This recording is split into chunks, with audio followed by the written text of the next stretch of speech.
What do we do if there's no such thing as right and wrong? Keep watching.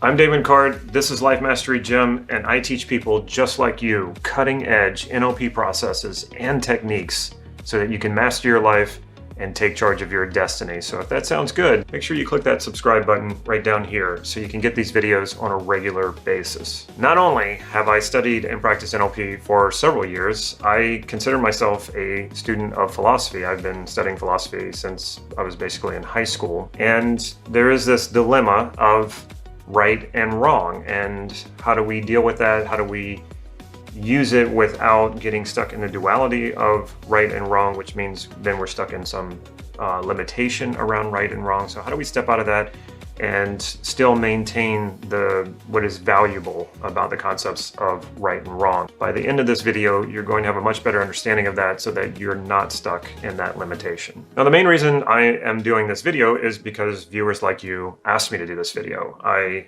did a previous video to this one where I brought this topic up and I said, if you want me to do an entire video on this subtopic, let me know in the comments below, and several of you said yes, please do a video on this, and that is why I'm doing this video. And like that previous video, one of the things that I mentioned is on the topic that I was discussing is that I'm not trying to put across that what I'm giving here is the final word on this topic, and I'm not saying that this is the complete summation of all of this. And in fact, how I like to see this video, much like the one that preceded it, is that this is the start of a conversation. And so if you want that conversation to continue, let me know in the comments below by putting in a question or a comment or even a request for another video that is related to this one. To start off with, I want to give you a very abbreviated version of my journey through this right and wrong duality, this right and wrong, the concepts of right and wrong. So I was raised in a very strict Catholic household where a lot of the ideas of right and wrong were really pounded into my head repeatedly. And around the time that I was in high school, I started having a lot of questions. They seemed very natural questions that were coming up for me that a lot of what I was being taught wasn't answering. And not only that, I noticed that there were a lot of inconsistencies from what the people who were teaching these teachings and concepts were not following at all those same ideals. Of course, ideals we're not meant to be perfect. Your ideals, the way we think of them, are somewhat perfect, and we're never going to achieve that ideal. I totally understand that, and that's not what I'm referring to. I don't expect anybody to be perfect, especially as it relates to their ideals. But what I was witnessing was not only people not following through and living up to their own ideals and the things that they were teaching, they were often doing the exact opposite. So I thought to myself, okay, this isn't it. And what is even causing that? Like, how can a person teach something and be so adamant about it and then go and do the exact opposite? This puzzled me quite a bit, but for one, the main thing that it did for me when I was in high school was to communicate to me that this was not it. Like, if we have to lie our ways through it, if we have to violate one of the very things that we're saying, truth being something that is important and that is valuable, and it being a virtue, and then having to lie about that in order to get that across, or, just right there, that contradiction did not sit well with me. And I said, okay, this is not it. And not only that, the people who were saying, you need to follow these teachings, and it's the only way you will be happy, they were usually the most miserable people that I knew. So again, I decided to start turning away from that. And I started looking to philosophy to give me a better understanding of what is right and wrong, and how do we live a happy and fulfilled life. Friedrich Nietzsche, who I've mentioned in my videos in the past, showed up, where his books showed up. And one of them was called Beyond Good and Evil. And this was very much the opposite of what I had been taught. And it really opened my mind. There was a lot of questions or concepts that he would bring up that really opened my mind to the possibility that there is no such thing. That is really something that we create in our minds. Now, this was very fascinating and exciting to me, but at the same time, very, very scary to think that there was no sort of foundation for right and wrong.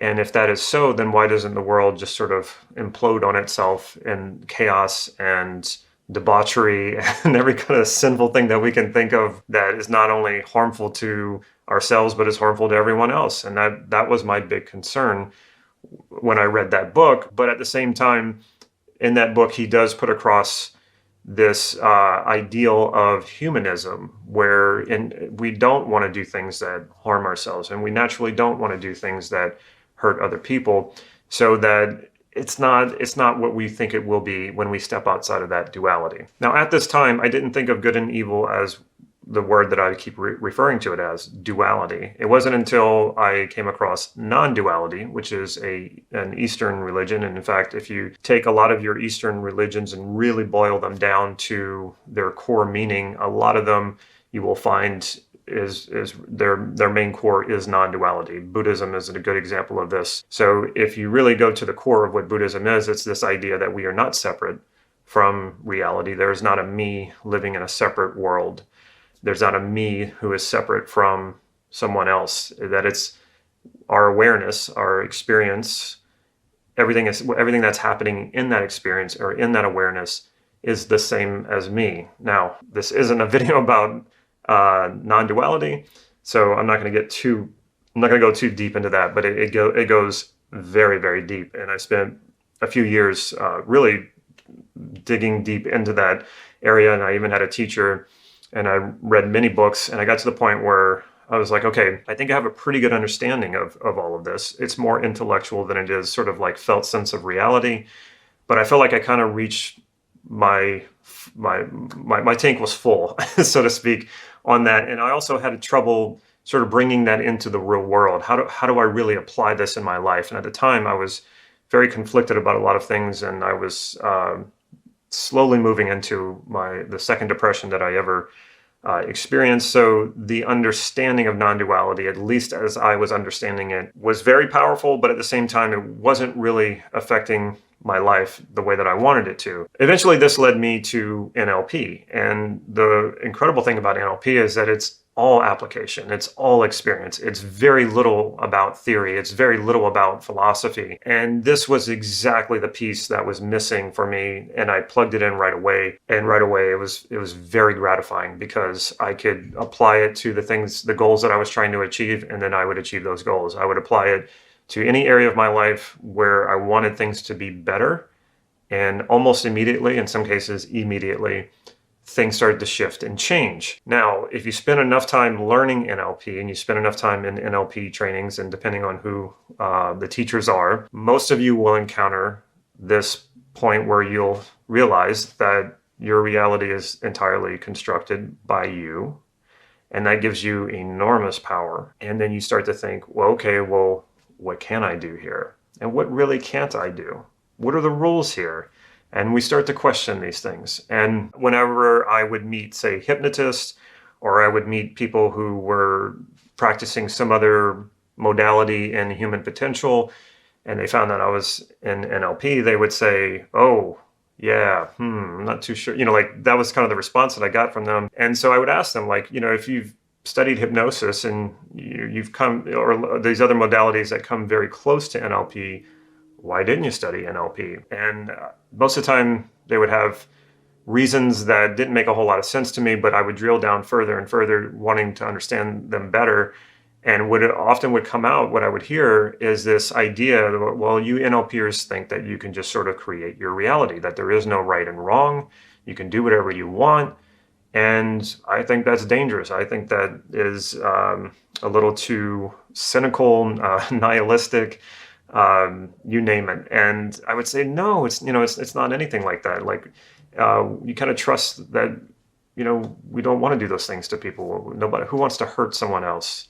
Only sociopaths. There's only sick-minded people who want to do that. So if you're studying NLP, and maybe you haven't come to this understanding fully yet, or maybe you are studying NLP and you have come to this understanding that we do indeed create our reality. Every person is creating their reality. Well, first of all, remember, it's a map of reality. It's not reality itself, but again, it's the only reality we will ever know. So it is kind of, the map is the territory in a sense. So the question then becomes, and this is the question that I asked my mentor that I mentioned in the previous video that inspired this one. When I asked him about morality, and he said, well, I really don't think about morality that much. I think about what is useful, what is valuable, what is valued. And that is the quick answer that I would tell you to think about if you are in the middle of some sort of dilemma where you go, okay, well, what's the right thing to do here? And I do recognize that I sort of can create my reality around it. Well, remember, your map needs to be accurate, so we're not making up stuff that doesn't exist. It has to be an accurate map. It doesn't have to be 100% perfect, because nothing is, but you at least want a map that is accurate. So your reality does need to be accurate. And then you ask, okay, well, what is the most useful thing that I can do here? Instead of thinking, what is the right thing to do here? Or what would be the wrong thing to do here? You would ask, what is the most useful thing to do? Now, also the most useful thing for you might not be very good for other people. So you want to include other people in that as well. What is the most useful thing that I can do, but it's also useful when I think about my relationships with other people, how my choices might affect other people, other systems, and that's what we call ecology. So ecology is very important to being able to navigate right and wrong without stepping into the duality of it. So here's what it comes down to. There is no universal right and wrong. So therefore, we have to look at right and wrong as concepts. The concept of righteousness or rightness or goodness. And then there's the concept of badness. We can call it evil, call it, whatever you want. These are truly concepts because there is no universal right and wrong. There is no definitive right and wrong. We can say one thing is right and one thing is wrong, and it's a very static sort of, putting your flag in the ground and saying this is it. But life is not static. Things are changing. We're always stepping into new situations that have different circumstances that require different answers because there's just different questions being asked. So something that we could say a behavior that is absolutely a good behavior, put that same behavior in a different context, and now it becomes a bad behavior. So the problem with morality and the concept of right and wrong is that it's too static, and it doesn't adapt often to a lot of these newer situations. So you think about the fundamentalists, who says, okay, this is the way that it is based on a certain, religious text. And those people don't tend to function in reality, function in life very well because there's a detachment there. There's a gap there. They're sticking too strongly to static words, static ideas, static concepts. And things are just different from situation to situation. So asking what is useful is a much better way to go about this. Now, another thing that I want to say, if you're questioning this idea about universal right and wrong, and you say, well, no, I believe there is a universal right and wrong, I would challenge that. And I think it's good to challenge that because it puts us back into more rational thinking. And there's an incredible YouTube channel that I look to as a resource quite often. I don't know the person.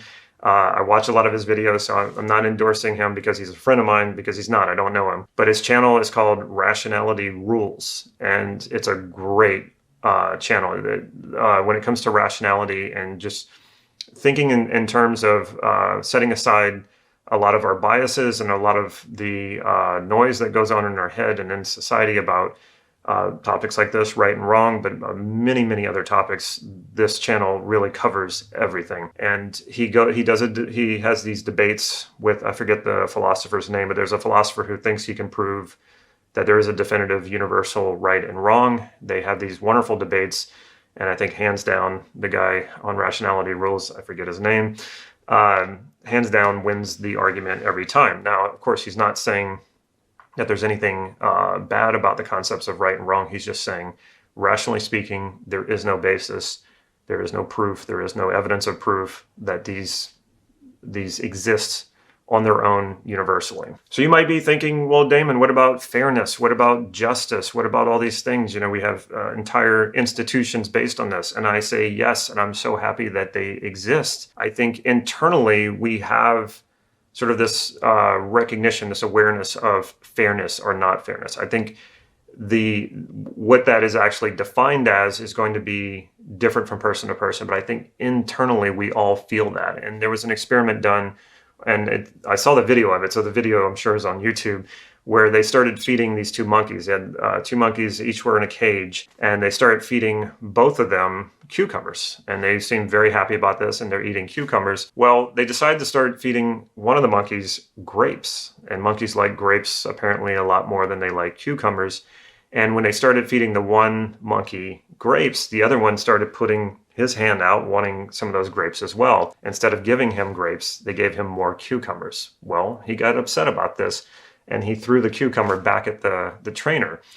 And I think they were pretty sure they were going to get a response like that. So even the monkey had a sense of like, well, hey, that's not fair. So I think we have this built into us. And I think this is just who we are as humans. And when we create a society, we create communities, justice and fairness is very, very important to us. I think that's a great thing. I'm glad that there are laws and that there are consequences, and there is things that can be done if somebody if there's some injustice acted upon you. You have something that you can do. You can go to a court. You can sue. You can do all these things. So I'm not against any of those things. I think those are wonderful. The problem comes in when we embody that sort of ideas and thinking when it comes to just things that happen in the world that nobody has control over. I mean, there are this pandemic is one of them. There's a lot of what feels like very unfair things that are happening as a reaction, as a response to this pandemic. But can we say, well, it's not fair that we have, the pandemic is not fair? It's like, that doesn't really make any sense. It's a matter of fact. It's happening. When someone breaks up with us, someone who we loved and apparently they didn't love us, and they break up with us and they move on, that thing gets triggered really strong. This idea of injustice, unfairness, it's just not fair, right? Well, some people just move on. Some people just lose interest in you. It's just something that happens. Is it truly unfair? Well, you can make great arguments for that. And so this is really where it gets important to understand the duality of right and wrong, because it is a duality. And when things like that happen to us and we feel like, well, that was unfair, then what is the positive intent of that? Well, the positive intent is, it brings us back to justice, right? You want justice to be served, and justice is not being served. And oftentimes this is so enmeshed in your emotions that it's hard to really see this rationally. Better to do it now instead of waiting until you get into one of those situations. So if something happens that feels like it's unfair, but it has nothing to do with like a contract. It has nothing to do with laws, because all of those things, we do have some sort of recourse for that.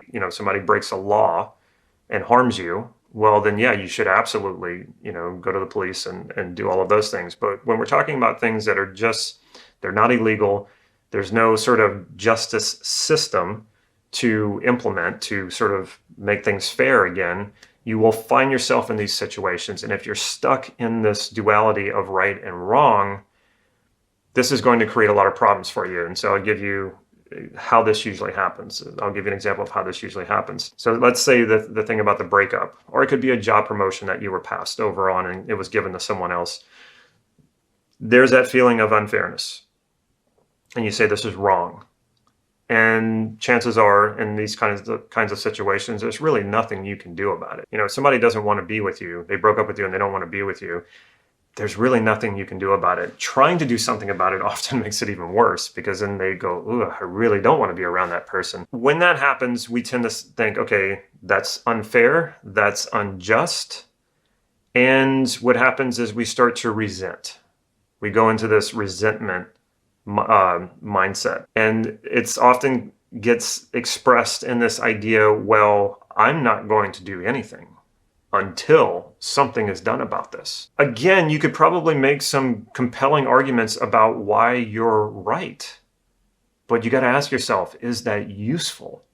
Is it useful to be resentful? Is it useful to say, okay, I'm not moving on with my life until something is done about this? Well, it only really hurts you. So what is more useful here? Is it more useful to sit there in resentment? Or is it more useful to say, okay, you know what? right and wrong really doesn't apply to this. When it comes to something like a pandemic, like when it comes to something like, weather, it rains on an outdoor party that you were going to have. There's all these things that feel so unfair, that just feel wrong, but they're not really in anyone's control. And maybe sometimes they are, like the breakup. But that person, even if they did stay with you, and they didn't love you, and they didn't care about you, and they were only staying with you because they didn't want you to feel bad, that's no kind of relationship to have. You want to look at these things and say, okay, is there actually a universal right and wrong to this? And of course there's not. And then you ask yourself, well, what is most useful here? Is it more useful for me to sit here in resentment and wait to move on with my life, or not move on with my life because I'm waiting for justice to be served here, which it can never be? Now, it gets even scarier when you think about the people who do things like go and kill their ex-girlfriend, ex-boyfriend, ex-wife, or ex-husband because of these things. Now, what are they trying to do? They're trying to right the wrong. They're trying to create justice in this, what feels so unfair. But of course, that's another wrong, right? And that's another injustice, to go take a life over something like that. So it really never ends. If you're stuck in that duality, you're going to be bouncing back and forth from right and wrong, and that's just not going to serve you very well. In these cases, it's the best time to say to yourself and to recognize there is no right and wrong here. There just is what is. Now, again, I'm not trying to say that this is the final word on everything. There's so much more to talk about here, and if you have more questions, or you want me to address other aspects of this, make sure you let me know in the comments below. And if you want to take this further, like if you like this topic, one of the things that you probably would really enjoy is the elements of a healthy self-concept. So in navigating this world, which there is no right and wrong, it is really important to understand what is very useful. What would be useful as part of who you are? What are some things that you can look at within yourself and say, okay, well, I need to focus on this a little bit more.